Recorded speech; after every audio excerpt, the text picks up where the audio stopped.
ఇంకా రాజశేఖర రెడ్డి విషయానికి వచ్చేటప్పటికి ఒకటి లింగాల మండలం అని ఉంది.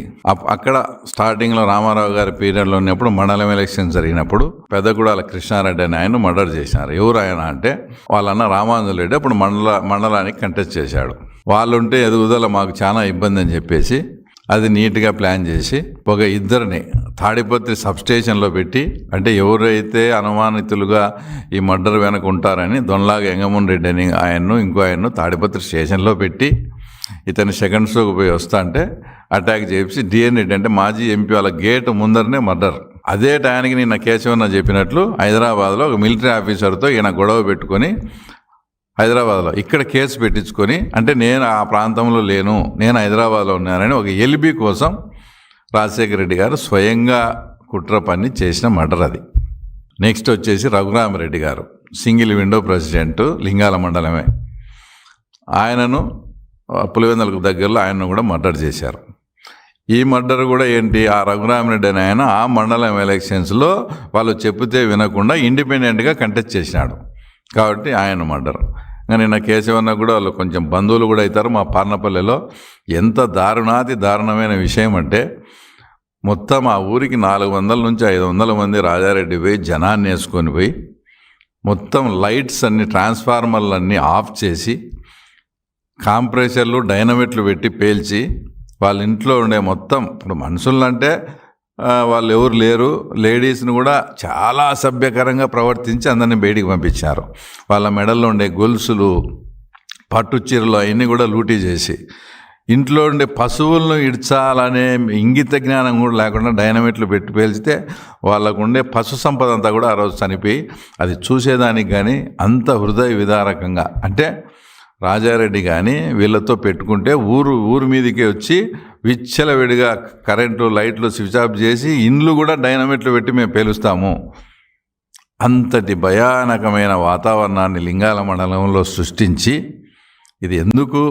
ఇది చెప్పాల్సి వస్తుందంటే దానికి రాజకీయానికి సంబంధం ఉంది. ఇంతటి భయానకమైన వాతావరణాన్ని సృష్టించి లింగాల మండలం అంతా రిగ్గింగ్ చేసుకునేవాళ్ళు. ఎప్పుడైతే మన చంద్రబాబు నాయుడు గారు ముఖ్యమంత్రి అయిన తర్వాత 1996లో ఎంపీ ఎలక్షన్స్ వచ్చాయి. అక్కడ రాజమోహన్ రెడ్డి గారు కంటెస్ట్ చేశారు. అప్పుడు ఈయన 4,000 చిల్లర 5,000 స్వల్ప మెజార్టీతో గెలిచినారు. అప్పుడు ఏం జరిగింది, లింగాల మండలంలో అబౌవ్ 90% పోల్ అయినాయని చెప్పి మొత్తం లింగాల మండలం బాక్సులంతా రిగ్గింగే.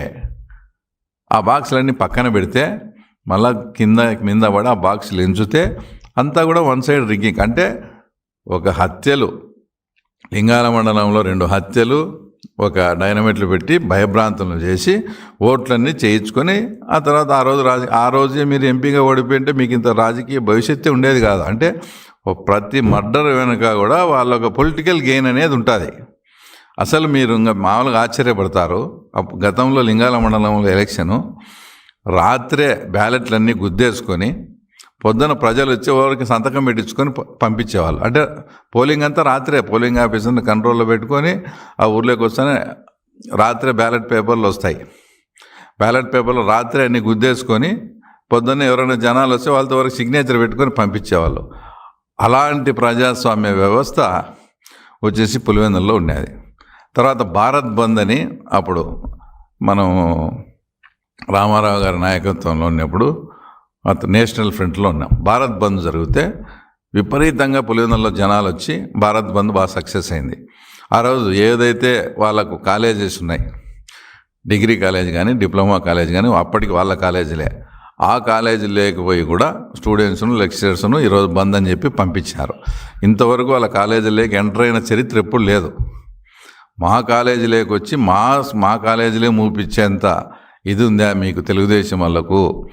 ఇది కాదు, కంట్రోల్ తప్పింది, మనకు భయం పోయింది, ఏదోటి భయం క్రియేట్ చేయాలని అప్పటికప్పుడు ఒకతను విలేకర్ నారాయణ అని ఏదన్నా మంచి స్టోరీలు తెలుగుదేశం పార్టీ తరపున రాసన్నాడు. విలేకర్ నారాయణ మర్డర్ పులివెందుల్లో. తర్వాత ఒక వారం గ్యాప్ ఇచ్చి నంద్యాలపల్లి శివరామరెడ్డి అని ఆయన మర్డర్. వాళ్ళకు రాజకీయాలు ఏం సంబంధం లేదు పెద్దగా, జస్ట్ సానుభూతి పరులు. ఆ 2 మర్డర్స్తో పులివెందుల టౌన్ అంతా సరెండర్. ఏ సంబంధం లేకుండా కొంచెం సానుభూతి పరులుగా ఉండే వాళ్ళనే మర్డర్ చేస్తే ఇంకా తెలుగుదేశం వైపు యాక్టివ్గా తిరిగే వాళ్ళ మా పరిస్థితి ఏందని ఆ 2 మర్డర్స్తో పులివెందుల టౌను ఆ తర్వాత ఆటోమేటిక్గా ఇచ్చేసి మర్డర్. తర్వాత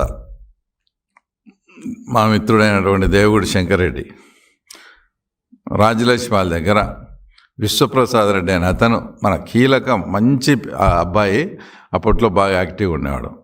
అతన్ని కూడా మర్డర్ చేసి ఆ విశ్వప్రసాద్ రెడ్డిని కూడా ఇది చేసినాడు.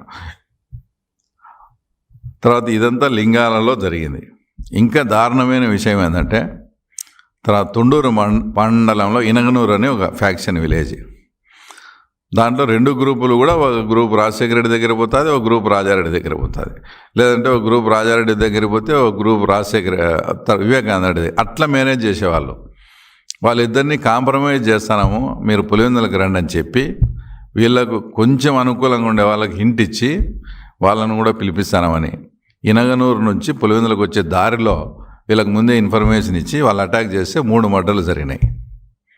చూడండి ఎంత దారుణంగా వీళ్ళు ఆ తర్వాత హత్యలకు రాజకీయానికి ముడిపెట్టి, అప్పుడు మళ్ళీ వాళ్ళందరూ జైలుకు పోతే వాళ్ళని జైలుకు పోయి వీళ్ళే కాపాడి వీళ్ళే తీసుకొస్తారు. ఈ ఉండే వాళ్ళతో మళ్ళీ ఇటు సైడ్ మర్డర్ చేస్తారు. లాస్ట్కు 2 వర్గాలు కూడా విధి లేని పరిస్థితుల్లో వాళ్ళకి ఏమి చేత కాక సరెండర్ అయిపోయి ఇద్దరికి ఊర్లో ఏమో కొట్లాడుకుంటారు, వీళ్ళు పిలిచేమో ఆఫీస్ కాడికి 2 వర్గాలు ఉంటాయి ఆడ, మళ్ళా ఊరికి పోతే మళ్ళీ కొట్లాడుకుంటారు. అట్లాంటి వాటిని కూడా ఒక నాయకత్వం వహిస్తూ ఇంకొరు నాయకత్వం వహిస్తూ 2 గ్రూపులను మెయింటైన్ చేసుకుంటూ అలాంటి 2 ఫ్యాక్షన్ విలేజ్లో 2 గ్రూపులు మెయింటైన్ చేసిన తర్వాత నీకు ఓటింగ్ వస్తే పొద్దున్నే ఓటింగ్ రానిచ్చేది లేదు, ఏం లేదు, రిగ్గింగ్ చేసుకునేది. ఆ రకంగా వీళ్ళు రాజకీయంగా స్టెప్ బై స్టెప్ వచ్చేసి ఎదుగుతూ వచ్చి ఉన్నారు. ఇదంతా రాజశేఖర రెడ్డి గారి స్టోరీ. ఇంకా మన జగన్మోహన్ రెడ్డి దగ్గరికి వచ్చేటప్పటికి వాళ్ళ ఆయన ముఖ్యమంత్రి అయినాడు. ఇంకా ఈయనకు అప్పుడప్పుడే ఇది ఉంది. గుట్ట మీద మా అందరికీ బాగా తెలిసిన వ్యక్తి ఎరికెల మహేష్, అంటే క్యాస్ట్ ఎస్టీ. ఆయన నగరగుట్ట మీద ఆ ప్రాంతంలో బాగా మంచి ప్రజాదరణ, ఆ ప్రాంతంలో అంత తెలుగుదేశం పార్టీ గట్టిగా ఉంది. అప్పుడు ఈయనంతా బెంగళూరు బేస్డ్ జగన్మోహన్ రెడ్డి. నేను బెంగళూరుకి పోయి వచ్చేటప్పటికి ఎరికెల మహేష్ కానీ చంపుతారా లేదా అని అల్టిమేటం ఇచ్చిపోతే ఇమ్మీడియట్గా ఒక వారానికి ఎరికెల మహేష్ను దేవిరెడ్డి శంకర్రెడ్డి ద్వారా అది చంపడం జరిగింది.